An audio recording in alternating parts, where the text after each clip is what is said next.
प्रिय दर्शक बंधु नमस्कार। ख्रीष्ट सम्मिलित मंडली भुवनेश्वर आनुकूल्य नियमित प्रसारित होता विशेष कार्यक्रम प्रातः ज्योति यही कार्यक्रम को आपण को स्वागत करुच्ची। यही कार्यक्रम नियमित देखुंट से आपण को आम धन्यवाद जनाओ। आपणकर बंधु मान परिवार लोक मान लिंकटा शेयर करूँ जद्वारा से माने आशीर्वाद प्राप्त हे। यही दिन मानक आम जो विशेष प्रसंग नहीं कि आलोचना करुचु ताहा हेउची भरोसा सत्यता जीवन आड़क यात्रा। इतिमध्य आम पूर्व अध्याय मानक एक आलोचना कर सारीचु जे जीवन में कौन उणा पड़ जाइछि एवं द्वितीय अध्याय आम मैंने आलोचना करूँ कौ विषय मनुष्यर जीवन को भारग्रस्त कर पकाए भाराक्रांत करे जो बोझरू से निजक हालका करें ना मुक्त करें ना।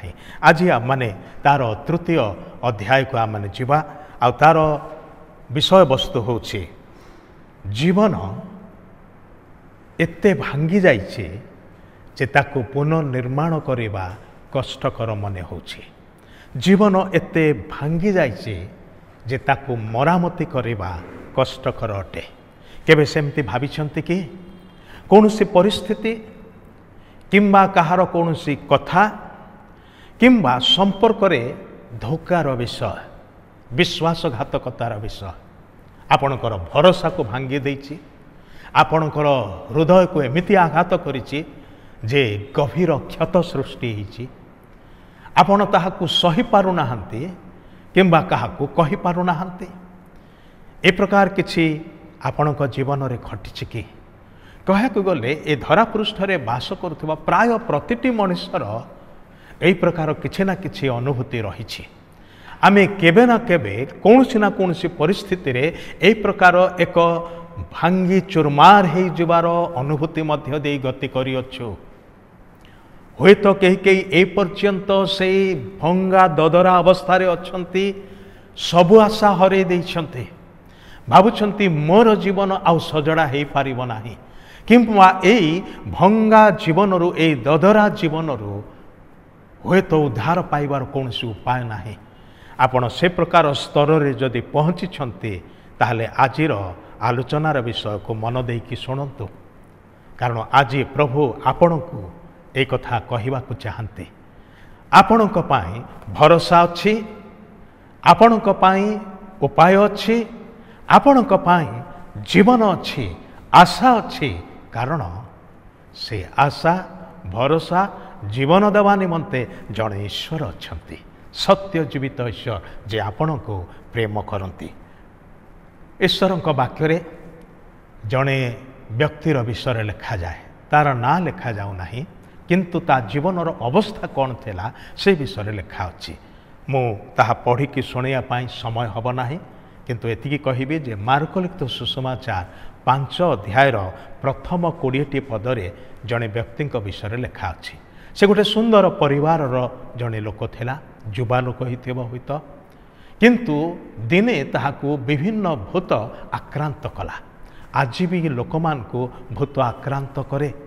तेबे से दिन से लोकटा को एते भूत ता उपरे माड़ी पड़े जे से आउ घरे रही पारला नाही, ताकू केही हेले आयत्त करि पारले नाही। समस्तंकर चेष्टा विफल हैला। तार पितामाता, तार भाई भणी माने, परिवार लोक माने, एपरिकी ता गाँर लोक माने मध्य ताकू बाहर करदेले। लिखा जाए जे तार हाथ गोड़ को बड़ शिंकुड़ी रे बांधिले मात्र से भूतर शक्ति रे से शिंकुड़ी को छिंडे दौला। से लोक मान को आक्रमण करुला। अनेक समय पत्थर नहीं कि निज शरीर को से आघात करुला। तार शरीर रे खंडिया खाबरा कि घा कि रक्त बहुला, जंत्रणा होता, मात्र से जंत्रणा को से बुझी पार नथिला। कारण कौन? अनेक भूत ताहाठारे पशिकी रही थे। एपरी है जे से मशाणी रे रहिबा को पड़ला, ताको निर्जन स्थान मानक रहिबा को पड़ला एवं से बाट देई केही जीवा को साहस कले नाही। तार दुर्दांत अवस्था को देखी केही हेले ताहाको आयत्त करि पारले नाही। तार जीवन को देखिले ता परिवार लोक माने आशा छाड़ीदेले, ग्रामवासी माने आशा छाड़ीदेले। ए जीवन आउ मरामती हेई पारिबो नाही, ए जीवन विनष्ट हेला आउ विनष्ट हेकी ही रहिबो, यार कौनसी उद्धार नाही। किंतु दिने प्रभु जीशु से निर्जन स्थान को आसिले।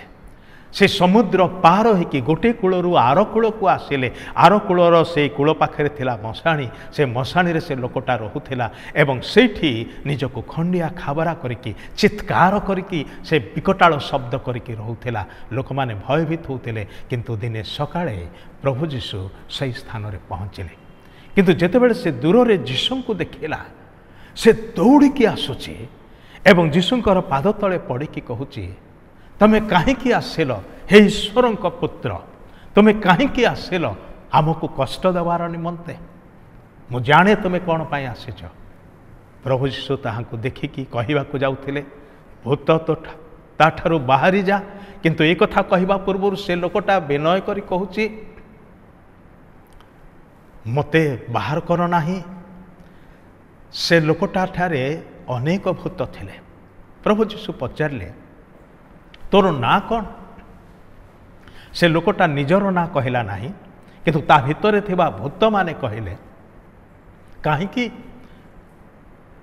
बाहिनी बाहिनी अर्थ अनेक एवं रोमियो संख्या अनुसार बाहिनी रो संख्या होची 6000 चिंता करी देखंतु यह एक सामरिक शब्द 6000 सैन्य विशिष्ट छाउणी को बाहिनी बोली कहा जाउथिला तेरे से गोटे लोक ठारे पाखापाखि 6000 भूत प्रवेश करछंती तार अवस्था कौन हो निश्चित रूपे यह मरामती कराजिबार जीवन नुहे मात्र प्रभु जीशु कौन विषय असंभव ना से जिते कहले याठारु बाहरी जाओ से समय भूत मैंने नेहुरा कि कहले पाखरे गोटे बड़ घुषुरी पल चरुची आमको सेठिकी पठे दियो रसातल को पठाओ ना नरक को पठाओ ना प्रभु जीशु कहले बाहरी जाओ आते से 6000 भूत ताठारु बाहरी गले एवं से घुषुरी पल भितर पशिले घुषुरी माने तीख स्थान रे समुद्र भितर पड़िकी से माने मले लोक मानकर जो मानकर घुषुरी पल थिला से मानकर क्षति हला सत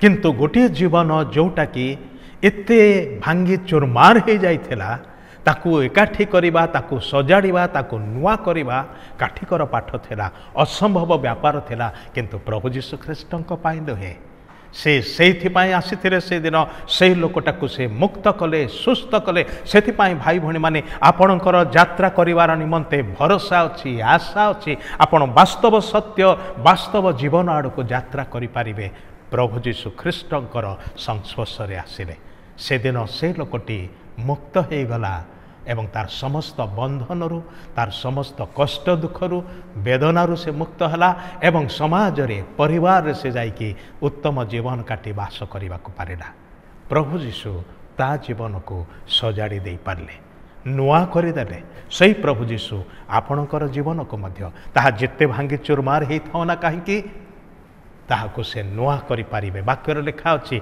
जे केही ख्रीष्टंक ठारे अछि से नुआ सृष्टि होई अछि आ आज ताहा आपणक पाई संभवपर यदि प्रभु जीशु ख्रीष्टंको निज हृदय रे स्थान देबे ताहांको प्रभु आ त्राणकर्ता भावरे ग्रहण करिवे आपणकर पापमय जीवन ताहांको देई देबे तेबे से आपणकर भंगा ददरा जीवन को नुआ करिकी गढ़िबे प्रभु आम्मान को आशीर्वाद करंतु धन्यवाद।